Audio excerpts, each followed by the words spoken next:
Hello friend, real study में आपका बहुत बहुत स्वागत है। पिछले वीडियो में हमने मंगलम पाठ से रिलेट जितने भी श्लोक थे मैंने सभी का विस्तृत अध्ययन किया। अब उसी पर आधारित कुछ वस्तुनिष्ठ प्रश्न हैं, आइए देखते हैं। पहला प्रश्न आपके सामने है, मंगलम पाठ के रचनाकार कौन है? तो बताइए आप लोग कौन है आंसर इनमें से। तो सही आंसर आपका डी हो जाएगा, यानी वेद व्यास। आगे अगला क्वेश्चन की ओर हम लोग बढ़ते हैं। दूसरा क्वेश्चन कह रहे हैं, उपनिषद के रचनाकार कौन हैं? आप लोग पहले जवाब दीजिए, उपनिषद के रचनाकार कौन हैं? इसमें भी सही आंसर हो जाएगा आपका option number C, Ved Vyas. अगला क्वेश्चन है, उपनिषद किसका अंतिम भाग है? आप लोग पहले जवाब दीजिए इसका। उपनिषद वैदिक साहित्य का एक भाग है। आगे क्वेश्चन बढ़ते हैं हम लोग। मंगलम पाठ में किस प्रकार के मंत्र हैं? पहले आप लोग जवाब दीजिए। इसका सही जवाब है पदात्मक। मंगलम पाठ में किस प्रकार के मंत्र हैं? पदात्मक। चलिए हम लोग आगे बढ़ते हैं अब क्वेश्चन नंबर 5 की ओर। उपनिषद किसका सिद्धांत प्रकट करता है? तो उपनिषद आत्मा का सिद्धांत प्रकट करता है। उपनिषद किसका सिद्धांत प्रकट करता है? तो आत्मा का। चलिए हम लोग आगे बढ़ें। छठा प्रश्न कहते हैं, किसे बस में नहीं किया जा सकता है? तो हमारा सही आंसर होगा, आत्मा को बस में नहीं किया जा सकता है। आगे क्वेश्चन है आपका क्वेश्चन नंबर 7। मंगलम पाठ कहाँ से संकलित है? तो आप सभी आंसर दीजिए। इससे आपने पढ़ा था, ऑप्शन नंबर सी होगा, उपनिषद से। मंगलम पाठ कहाँ से संकलित है? तो उपनिषद से। आगे क्वेश्चन हम लोग 8 नंबर देखेंगे, महान से भी महान क्या है? तो इनमें से आंसर दीजिए आप पहले। चलिए हम आंसर बताते हैं आपको। इसका आंसर है आत्मा। आगे बढ़ते हैं 9 नंबर प्रश्न की ओर। सूक्ष्म से भी सूक्ष्म कौन है? इनमें से आंसर दीजिए। सूक्ष्म से सूक्ष्म कौन है? पहले आप लोग आंसर दीजिए। चलिए सही जवाब है इसमें आत्मा। ये छोटे से छोटे भी हैं और बड़े से बड़े भी हैं। क्वेश्चन नंबर 10 तक हम पहुंचते हैं। 10 में कह रहे हैं, विद्वान शोक रहित होकर किसको देखता है?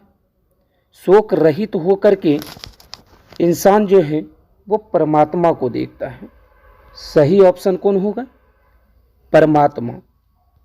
क्वेश्चन नंबर 11, सत्य से किसका रास्ता प्रशस्त होता है? तो पहले आप लोग जवाब दीजिए इसका।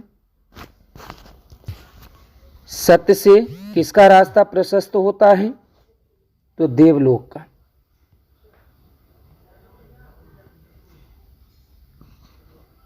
देवलोक का रास्ता प्रशस्त होता है। आगे बढ़ते हैं हम लोग 12 नंबर प्रश्न की ओर। यह संपूर्ण संसार किसके द्वारा अनुशासित है? पहले जवाब आप लोग कमेंट बॉक्स में दीजिए। इनमें से कौन सा आंसर होगा? इसमें सही आंसर है परमात्मा। यही तो पूरे संसार को चलाते हैं बुआ। आगे बढ़ते हैं क्वेश्चन नंबर 13। वेदा महतम पुरुषम महंतम विद्यते अपनाय मंत्र किस उपनिषद से संकलित से लिया गया है? एक बार और पढ़िए। वेदा महतम पुरुषम महंतम विद्यते न्याय मंत्र किस उपनिषद से लिया गया है? तो आप सही आंसर इनमें से लगाइए। चलिए मैं बताता हूँ आपको आंसर। श्वेता श्वेतरोपनिषद से ये लिया गया है। क्वेश्चन नंबर 14 की ओर बढ़ते हैं।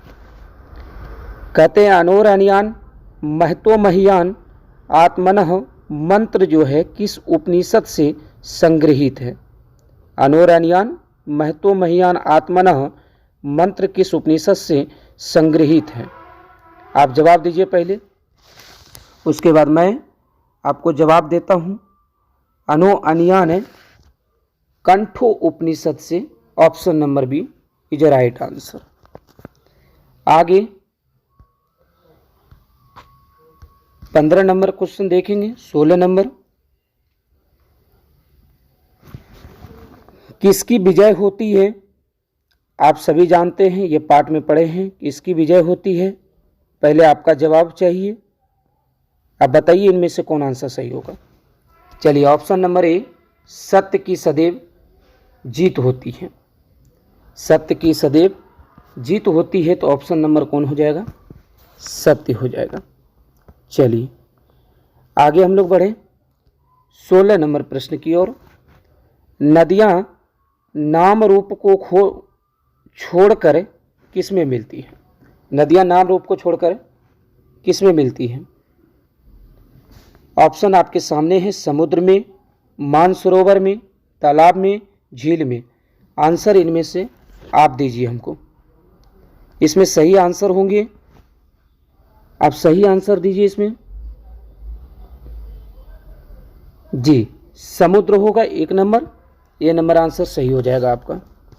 आगे बढ़ते हैं हम लोग। क्वेश्चन नंबर 17 में देखेंगे किनकी महिमा का गायन हुआ है इसमें। तो आप बताइए किसकी चर्चा की गई है। मैंने कहा था कि इसमें किसकी चर्चा किया गया था, हमने पाठ में पढ़ाया था आपको। परमात्मा का किसकी चर्चा हुई है, परमात्मा का चर्चा हुई है। क्वेश्चन नंबर 18 देखिए, सबसे बड़ा खजाना क्या है। धन है, विद्या है, स्वर्ण है, सत्य है। तो मैंने मंगलम पाठ में पढ़ा था कि सत्य जो ईश्वर है वही तो सबसे बड़ा खजाना होगा। तो ऑप्शन नंबर डी हो जाएगा। अब 19 नंबर में ईश्वर क्या है, ऑप्शन में से लगाइए।